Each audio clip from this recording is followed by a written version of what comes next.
nga sa tulo ka persona sa usa ka Dios. Akong pangutana, persona ba ang Espiritu Santo? Yes. Kay ang person is a being who possesses intellect and will.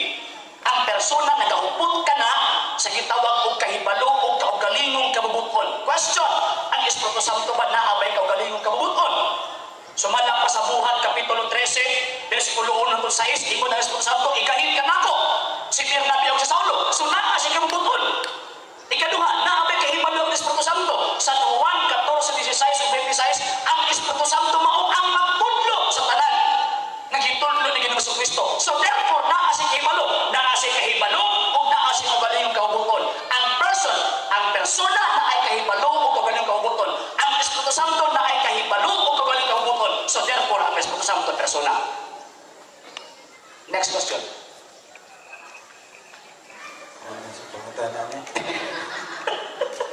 Ang ipangutana siya, sa pagtanaw nato kang Kristo, kita nga mga Katoliko, nagtuot nga si Kristo Diyos o daw. Yes po. Dili kalalis po, so ba na itong mga kaigsunan, nga dili yun sila motuo, nga si Kristo, Diyos.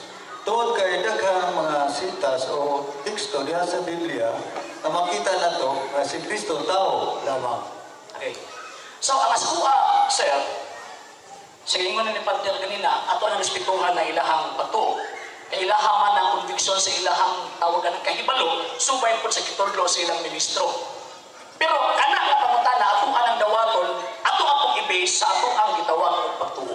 Walang tay supak na si Kristo tao. Na naman, kay inupod lang yun kasi Kristo na himong matuod na tao.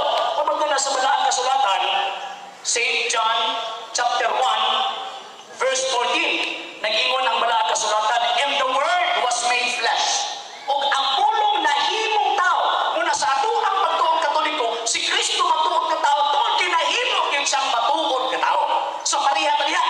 Sila ha, si Kristo tao. Sa ato apod, si Kristo tao. Check! Parihon tayo pagtuo. Dili na punta sa unang kinaiya ni Kristo sa wata sa nahimong tao. Unsa mo itong kinaiya ha? Ang kinaiya niyang giuptan ng pagka-Diyos, nagliin mo ay hinungdan na nahimo siyang Diyos. Iligihimo ha? Ang katong pagka-Diyos niya mo ito'y nagapahimong tawag ka ng paagi o nagapahimong ka ng esensya na ang kining na person si Kristo na nahimong tao, Diyos kini. Question, naaba na ang Ginoong Kristo ka ng kinaiya mapagka-Diyos. Efeso kapitulo 2, versikulo 2 hangtod 6 na pinaati ni anang maong kanang kinaiya si Kristo naghupot ni anang maong pagka-Diyos. So ang kanto naghupot sa pagka-Diyos, Diyos. Question, sa dihang si Kristo na himong tao, nawala pa kaniya iyang pagka-Diyos, ang di na sa Diyos? Ato daw pasawa ng badaang kasulatan. Katali lang ha, very... Yan na. Ayaw mong katingala nga magbitbit kong daghang Biblia. Nga naman, sa ako ng gingon, dilunta na ito kinaiya ng litra por litra. Kaya nga ito ang kinaiya yun, ang teksto ipasabot, pero di pang ibalikayan na naagi mangita ang litra por litra. So paningkamutan na ito ang i-provide. Question, nawala ba ang pagka-Diyos ni Kristo sa dihang nahimo siyang tao? Niya, 2:9. Ang tinuod, si Kristo na himong tao, apan bisan paniini, anaagihapon kaniya ang iyang pagka-Diyos. So kantong nahimong tao, dili ito lunlong tao na, kung dili mautong Diyos na nahimong tao. Na naman, kay kung tao na to ang nagpakamatay sa krus, wala tay kaluwasan. Mo nang kinahanglan ang Diyos mahimong tao, aron ta kitawag og maluwas. Yang tao na to ang namatay sa krus, katulad sa unta si Abraham ay ipatay. Katulad ng unta to sila Elias, sila itong mga propeta ang ipamatay. Pero ano ang anak sa Diyos naman yun ang nianhi? Tungkol kay naay kinaiya ang anak sa Diyos na wala sa kinaiya sa tao. Unsa man ang kinaiya ha? Kanang kinaiya mapagka-Diyos. O kanang mapagka-Diyos, maunay hinungdan na kamtong kamatayon ni Kristo na ay infinite o divine value. Na naman, tungkol kay katong nagpitay sa krus, tinuod yun itong Diyos nga nahimong tao. Next question. Nabaya, sir. Huwag ko yung masabot, sir. Kaning, kadtong namatay sa cross, kay matod pa, si Kristo Diyos. Yes po. Kadtong namatay sa cross, Diyos pa to? Oh, si Kristo ka Diyos, paano namatay sa cross? Kaya di kita pwede nga pagtughang sa tawag anang yung kilid. Sama, nilikay ang pagka-Diyos dito. Wala ko upan. Katong paghampak sa iya, katong tawag anang pagsumpag sa iya, nilikay man yung pagka-Diyos. Wala ko naalitong pagka-Diyos. So therefore, katong nag-angkos, matuod to ma-Diyos. Muna ang Biblia mo nag-ingon, for our hope is in the living God who died for all. Naa sa Biblia nga ang Diyos namatay. Katong way kamatayon, nahimong tao aron mamatay. Next question. Isa pa. Sige po. Namagod mabasa nato sa Biblia nga ang Diyos dili mamatay. Correct. Pero kung magpakamatay, di takabuot. Kamu na po? Di, ano sarap? Ang Diyos, wala yung kinaiya sa kitawag ng kamatayon. Di siya mamatay. Pero tungod sa iyang gugma sa tao, di ba sa Biblia, for God so loved the world that He gave His only begotten Son, that whosoever believe in Him shall not perish but have eternal life. Gigugma niya ang kalibutan. O tungod ni anak mong dugma, iyang ipadala ang iyang anak. Kakatong anak gaway kamatayon, nisulog o dagway sa ulipon, aron lang mamatay. Katong kingon ako nga ang Diyos way kamatayon, pero kung magpakamatay yung takabuot, kang Kristo nagikan. Yeah. John, the Gospel according to St. John, chapter 10, verse 18. Nag-ingon ang balaang kasulatan, walay makahimo pagpatay ka na ko. Ang ingon ka nito kanina, mawasi kamatayon. Walay makahimo pagpatay ka na ko. Magpakamatay ako sa akong kaugalingong pagbuot. So naa siya'y will nga mamatay. Muna, pinakadakong misteryo na naman, ang Diyos nahimong tao. Nahimong sama na ito. Naman, kay ang tao magod, ang alibay sa tao, Lord, tao naman ko, Lord, sapagkat ako'y tao lamang. Muna nahimong Diyos, ang Diyos nahimong tao.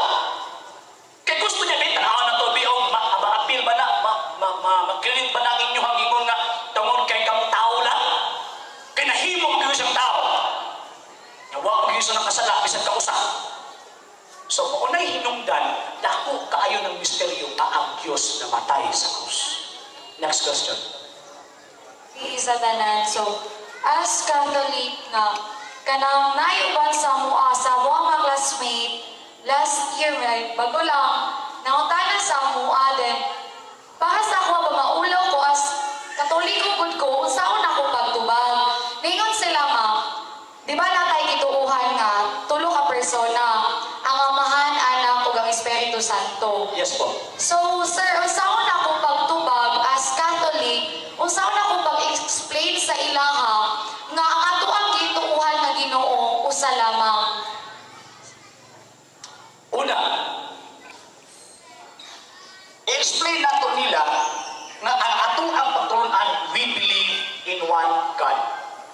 Nagtuo lamang kita o usa lamang ka Diyos. Ikaduha, kanang Diyos nga atong gituuhan gilangkuba nagtulo ka personas, the Father, the Son, and the Holy Spirit. Kanang akong term na God sa Hebreo gitawag na sa Elohim. Nya kanang term na Elohim sa Hebreo, kung i-translate, tanaw to sa grammar, singular in form pero plural ang iyang meaning. So kanang iyang God, kanang usa ka God nga naa sa Biblia, ang iyang meaning ana more than 2 persons. Mao na ang translation sa mga dili Katoliko, kini nga gitawag og Biblia, ilang giklaro ang katong Dios, labi na sa daang tugon sa Genesis chapter 1 verse 26, ilang giklaro na kanang God refer na sa mga personas. Kinsa man ang mga personas? God said, wala gingon din God said. Ang gingon, and God said, singular. Pero ang meaning niya, let us, kinsa man ang us, the Father, the Son, and the Holy Spirit. So mauna ang atong pagtuo. So unsa mo ito pag-explain nga makasabot sila. Actually, kay bisan gani kami, na grabe ng pagtuon, maglisod o explain. Because God is mystery. Di ta makatugkad sa Diyos. Pero tungod sa kudlo sa Santa Iglesia Katolika, muna nakailatan niya nga ang Diyos tayo tulong ka personas. Kaya ang Santa Iglesia Katolika na amay kahibalo, nagkikan sa Diyos. Philippians chapter 3 verse 10, rather, Ephesians chapter 3 verse 10. Nag-ingon ang balang kasulatan na pinaabil sa simbahan, makasabuta sa Diyos ng mga kamaturan. So ang simbahan na tudlo, una, nga ang Diyos na ay tulo ka personas. Tagaan na lang na natong pananglitan para makasabot sila. Mangga. Kadang mangga na ay panit, na ay unod, na ay liso. Kanang panit sa mangga, mangga dili. Mangga. Kanang unod sa mangga, mangga dili. Kanang liso sa mangga, mangga dili. Tulo ka mangga o usa ka mangga? Usa ka mangga na ay tulo ka bahin. Sa samang pagkaagi, nagtuota, we believe in one God in three divine persons. Unsa ang one kadtong nature na ilang gihuptan ng pagka-Diyos. Unsa ang tulo kadtong gitawag o personas. Lain manalitan kay para masabtan ko ninyo. Kini mineral water. Botelya sa mineral water. Pila ka tubig ang nasunod? Pila ka tubig? Duha? Isa ra oy. Isa ra ka tubig ang naa sa duha ka botelya. So unsa may usa kadtong tubig nga naa sa botelya? Unsa may duha kadtong botelya? Sa samang pagkaagi, unsa may usa kadtong kinailing ang pagka-Dios nga gihuptan ni anang maong tulo. Apan unsa may tulo kadtong personas nga naghupot sa usa lamang ang kinaiya nga mao ang gitawag og pagka-Dios. Mura pa og kanang the rules of common denominator. Na mas yung mga mathematician diri. 1/3 plus 1/3 plus 1/3. Tama ba?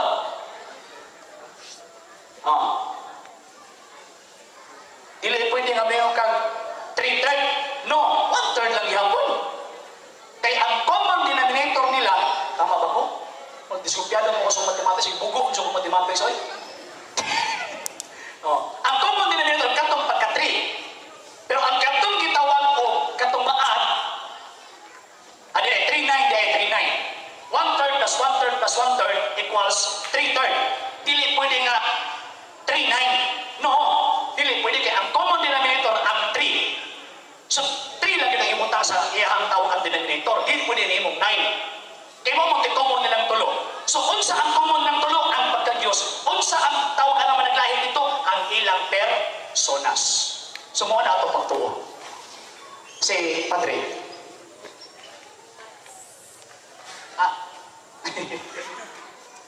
Thank you, Queenie. Simpleng pagtubag yun namin. Ano na tayo sa ka-Diyos lamang? O kang maong Diyos, ana ang Amahan, Anak, o Espiritu Santo. Persona kini nga adunay role. Amahan, magbubuhat sa kalibutan. Anak, manluluwa sa kalibutan. Espiritu Santo, siya ang naglihok sa simbahan karon. Maglalamdag, maggigiya, magliligon, maglilipay. Mao kini ang papel sa matag persona sa usa lamang ka Dios. Nakuha ni mo dahil. Salamat. Pili ka mo, sir, o tanang kong tanan. Akong pangutana, sir, mao kini. Nganong adunay ubang pundok nga ang ilang ingalan sa Amahan sa atong Ginoong Hesukristo mao si Jehova. Dali lang ha. There is. Actually, kana manggong pulong Jehovah, nahitabo nga na-invento na ni Petrus Galatinos ni atong 15th century, unya iyang gipresent sa ato ang Santo Papa. Unya, gibasura na sa atong Santo Papa. Kaya di mo na itong Papa, nga dili na maoy ngalan sa Diyos. Erroneous na sayo. Nya karon paglabay sa Papa sa ngalan, ilang ko mag-isip sa nga punduka. Ang balaang ngalan nga magapadayon sa walay katapusan ilahaning tawag anang basahon. Nasa page 7 nagingon. Ang kamatuoran mao walay nasayod kayon kung unsa sa unsang paagi ang ngalan sa Dios sa sinugdan kilito. Sila mismo nagtudlo anak. So, nano makaingon ta nga kanang ngalang Jehova mali na. Una, tungod kay sa tetragrammaton katong upat ka litra katong YHWH or sa hindi niyo nga Yod He Waw He ki-mistranslate na ni Pitos Galatinos imbis Y ang iyang ibutang gihimo niyang J. O niya ang mga Hebrews stricto kaayo sa ngalan sa Diyos. So dili pwede na himuong Jehovah o tawag ng Jehovah kung dili pinakaduol na translation, pinakaduol according sa mga Hebrew scholars o mga biblical scholars, pinakaduol na paglito mo ng Yahweh. Pero anong ilahan ang gitala? Again ma'am, ilahan ng pagtuo atoan ng respetuhon. Pero ang kamatuoran, ang mga ebidensya nga itong ipanguktan, mali na nga ngalan sa Diyos sa Israel. Mali. Kaya ang pinakaduol, Yahweh. Next question. Follow up po. Salamat. Ay, sige po. Urag na ako gigunita. Napay asas. Okay, kira. Kuan sir, namang ginungutana sa kuha kung ngano nga naapag yun daw imahe, nganong di na lang daw mo direkta sa Ginoo pag-ampo. Kana pa lang ilang pagpangutana ma'am, pasensya ka ayong prangka ko. Sa pangutana pa lang sayot na. Nga naman, wala man talag ampo sa imahin. Di ba ito akong imuhin na huwag tamingon nga, amahan na mo, mipilit ka ng larawan. Kung kana pa, tama na ang ilang una-una. Pero ang atong pag-ampo sa Diyos, amahan na mo, naakas langit. Wala mipilit sa larawan. Pero nga na ang tilarawan, una kay ang tinuod nga templo sa Diyos na ay mga larawan. 2 Crónicas Kapitulo 3, versikulo 6 hangtod sa 10. Muna ka sa bagong kapanahunan, sa bagong tukon, ang templo sa Diyos mo man ang atong simbahan, mo nang naay mga larawan. Pero dili ng larawan may atong giampuan. Nidirekta ba sa Diyos? Yes! Kata din sa santos nga misa. Pagsimba na nga nirekta sa Diyos, di na mo ating mga santos. Kapantay mo sa pari, amahan, ipadala ang imong espiritu. Di na gino mo ng pari nga, ipangayog ini, pinagis panabang, misa de sino. Wala na. Kaya ang misa mo na ang pinaka-highest form of worship. So nakasimba ka taga diretso? Yes. Pero ganun mo agi naman tayo mga santos, dili sila rawan ha. Ganun mo agi naman tayo mga santos, kay siguruhon yun nato atong mga pag-ampo dungko niya.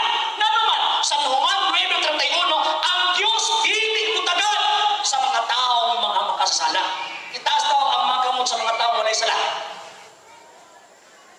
Ako ramen itaas. So kitang tanan na ay sala ang makasiguro na iyahang dungkol mo anang muagi ta dipto sa mga iyang higala. Kinsa man tong iyang mga higala, maunang mga santos. Asa man nakaroon ang mga santos? Ato ang masahol ang Biblia. Niya. Asa mo sila karon? Revelation chapter 5 verse 8.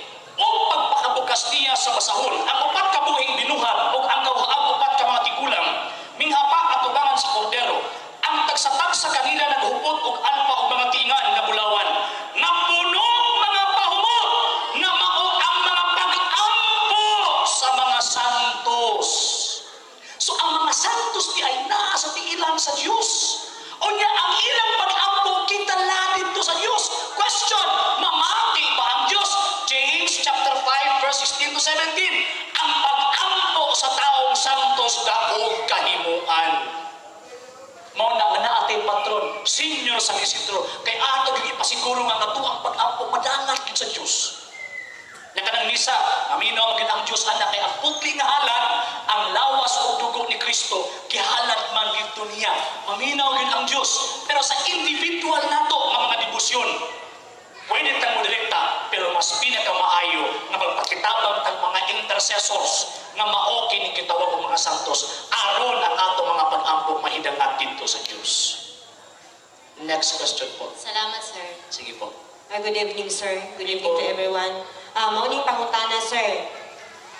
Naman ko'y mga nangutana sa mga non-Katolik. Ang ilang pangutana, ngano daw kita mga Katoliko, nga ato pa daw ng ampuan ng minatay, nga wala man ay kwinta, kay namatay naman na, makadungog ko ba di ay daw na?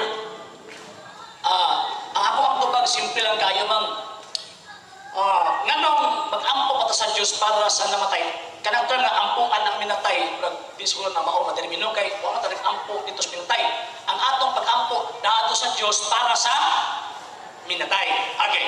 So, nag-ampo ta sa Dios para sa minatay kay una kay sa atong simbahang Katoliko, buhi ka man o patay, sakop ka sa iyang lawas. Ang sa ila ako sa respetuhon kay sa ila buhi ra membro ang patay di na makahatag 10%. Oh. Munay una. Kay kabahin man siya. Kay kabahin man sa lawas, una kung ang kumingking, bubati ka ng kasakit, pati una sa tibuok lawas. Muna kantong mga tao na mamatay na amang tigkalang tumibuang na nanginahanglan sa pag-ampo mo lang iampo nato itong mga nangamatay. Ikaduhang rason, anong iampo na ito mga nangamatay? Tungkol kay buluhato na ni Kristo na ato ang giawat o ato ang gisunod. Mahataw panalitan. Katong pagkamatay ni Lazaro. Unsa may gihimo ni Kristo? Sa diyang gibalitaan sa Lord, namatay na ang imong amigo si Lazaro. Di mo man sa paps, ayan may ampo kay bawal na, di na mao. Di mo man sa Kristo ang nangawaman. Unsa may gibuhat ni Kristo? Nagkindo si Kristo, miato dito sa lubong ni Lazaro. Unsa may gihimo ni Kristo? Na malikas? Wrong! Unsa may gihimo ni Kristo? Nag-ampo-ngampo sa iyang amahan para sa iyang higala nga si Lazaro. So kitang mga Kristiyanos kay we are believers and followers of Christ. So mauna ang atong gihimo, gisunod nato ang lakang ni Kristo na iampo ang mga nangamatay. Kay atuan ang obligasyon, isip kabahin sa lawas ni Kristo na mao ang simbahan. Okay, ma'am? Next question po. Thank you so much, sir. Okay po. Ang atong tubag para sa mga Hudiyo ang tinuod nila pagsimba Sabado. Para natong mga Kristiyanos ang tinuod ng pagsimba Domingo. Kaysa mga Hudiyo, nanong Sabado sila, nanuman, tungod kay paghatag ka ng pagtimaan, nagipagawa sila gikan sa kaulitan sa Ehipto. Deuteronomio Kapitulo 5, versikulo 15. Ingon dinhi. Hinumdumi ninyo nga mga ulipon usab kamo dito sa Ehipto. O gipagawas kamo sa Ginoo nga inyong Dios, pinaagi sa iyong dakong gahom. Usab gisugo kamo sa Ginoo nga inyong Dios sa pagtamod sa adlaw ipapahulay. Unsay rason nga napatandong sa adlaw ipapahulay? Una, tungod kay naulipon sa kanhi sa Ehipto. Question, naulipon man sa Ehipto mawaman? So di ta ato ang adlaw ipapahulay. So kung sabihin na asa tuwa, St. Matthew chapter 28 verse 1 and 9, maunang adlaw Domingo. Muna ang mga apostol kaniadto, Acts chapter 20 verse 7, every Sunday nagtigom sila aron pagsimba sa Dios. So every first day of the week, yan naman ko'y uban po nga except na katong sa mga bukid-bukid kay naalamang din mga kaabag. Pero kanang doon sa itong parokya, may munday, okay lang mga ganit na musiba. Brad, una lang dito, Brad, i-ampor ako. Tinuyog yun na di musiba. Sa tinuod lang, mayroon sila ang Katoliko, libre kayo, di na tinuod. Kaya kung nato ang basahon ng ato ang katesismo, kini, grabe ka-istrikto. Pero anong tawag ka ng atong simbahan? Kanang, dili masang pugos o tao. Kano man, kay naatay kaugalingong pagbuot nga gihatag ka nato sa Dios. Tungod ni anang kaugalingong pagbuot nga ato ang gibansay, ato ang gitagaan o importansya ang Dios. Kadiin mo naghatag ka nato ni anak. Muna ang simbahan sama sa Dios. Muhatag lang for information number 2181. Itong masahon. Yeah. The Sunday Eucharist is the foundation and confirmation of all Christian practice. nga kana po ng misa ng Domingo, mao kana ang pundasyon o kumpirmasyon sa tanang gawe nga Kristohanon.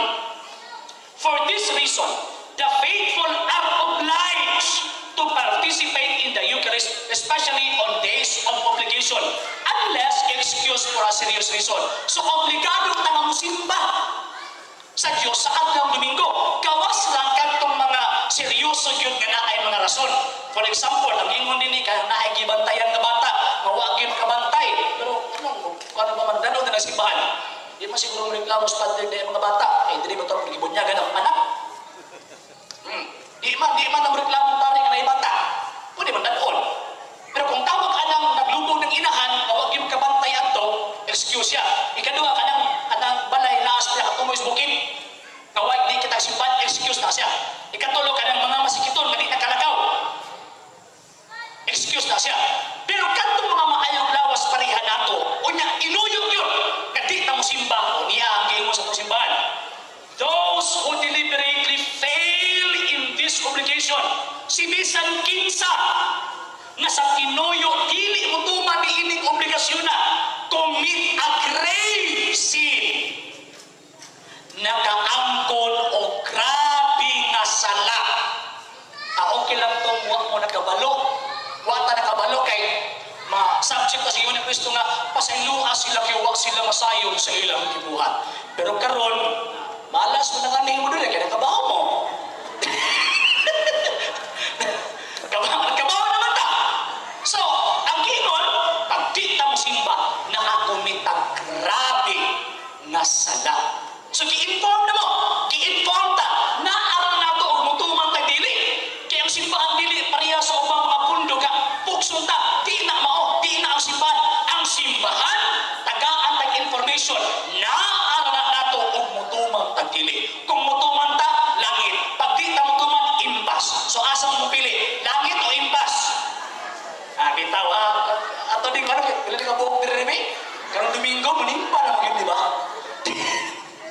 So, ana, huwag maging mag-usa, kinahanglan tang magpili. Kay usa sa mga obligasyon, nganong ang tao nag-exist aning kalibutan na ang pagsimba sa atong labaw kagahom. Pag kanang tawhana, di na ganyan kabalong simba, kanang tawhana, wala na'y pulos nga klaseng tao. O niya, ang simba, dili sa kwarto, dili sa lamisa, dili sa ubang mga lugar. Ang simba, naadiha sa misa.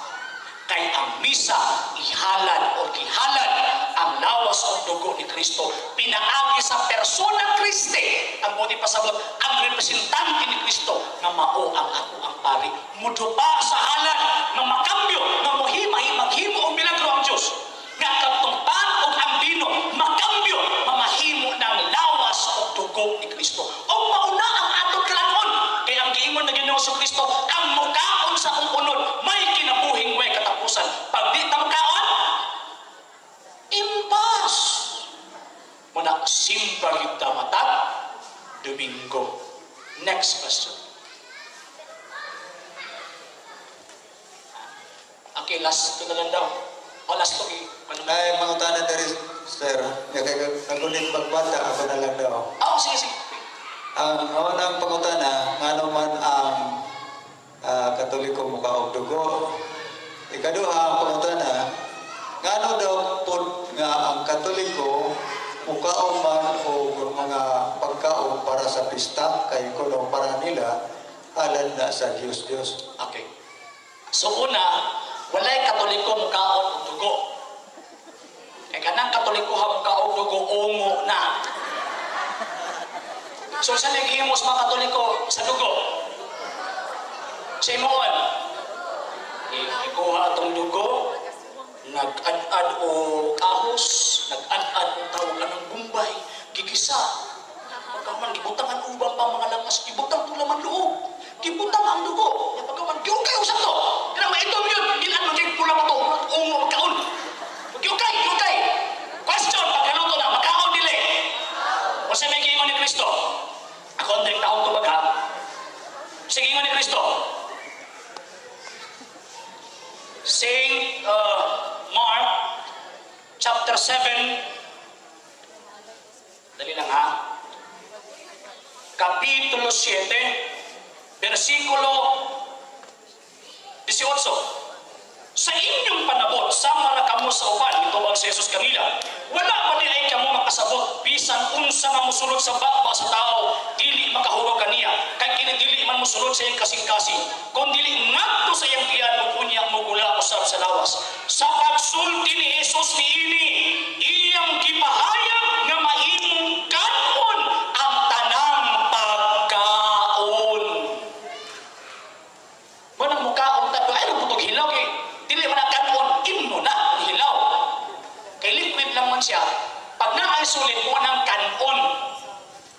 Okay? Ikaduha, ang tawagan ng pangutana sir. Ngano ang Katoliko mo? Ngano ang Katoliko, mukaon, daw ko nung para sa pista. Kaya para nila, so daw ko nung paghalat sa mga Diyos.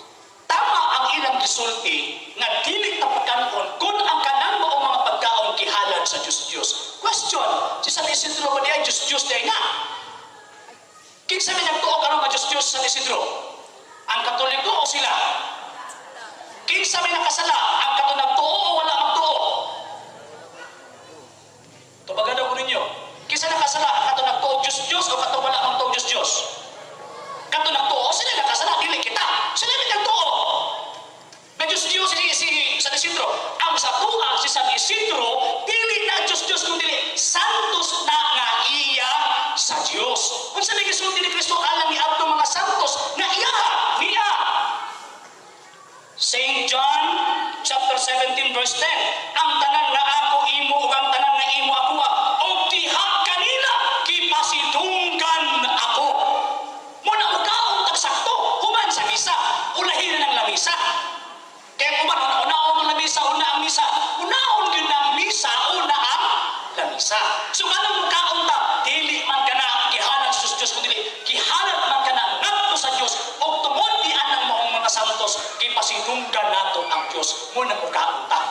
Kapitulo 2 versikulo 7. Nag-ingon ang balaan kasulatan.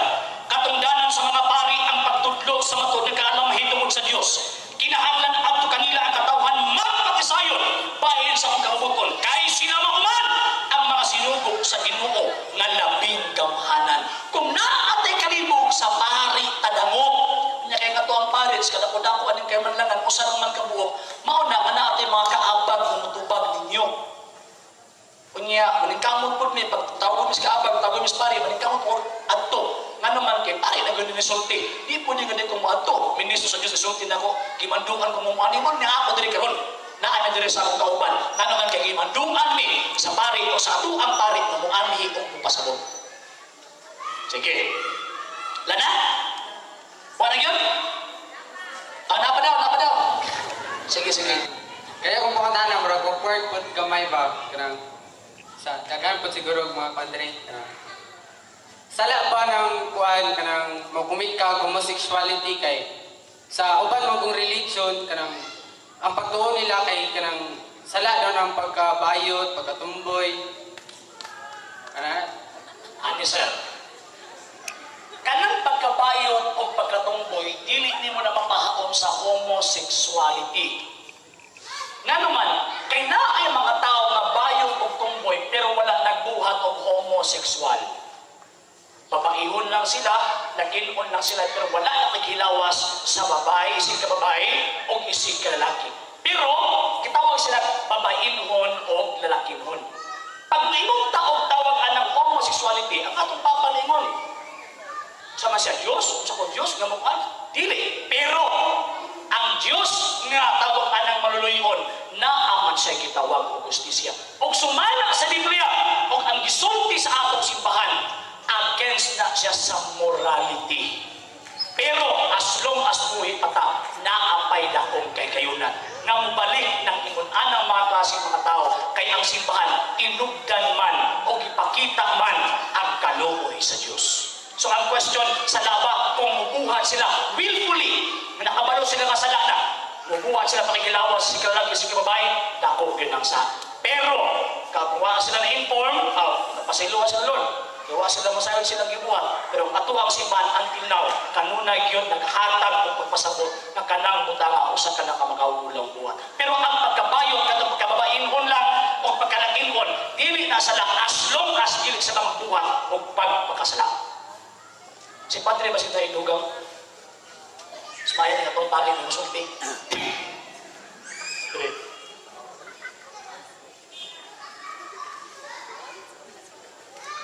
Una,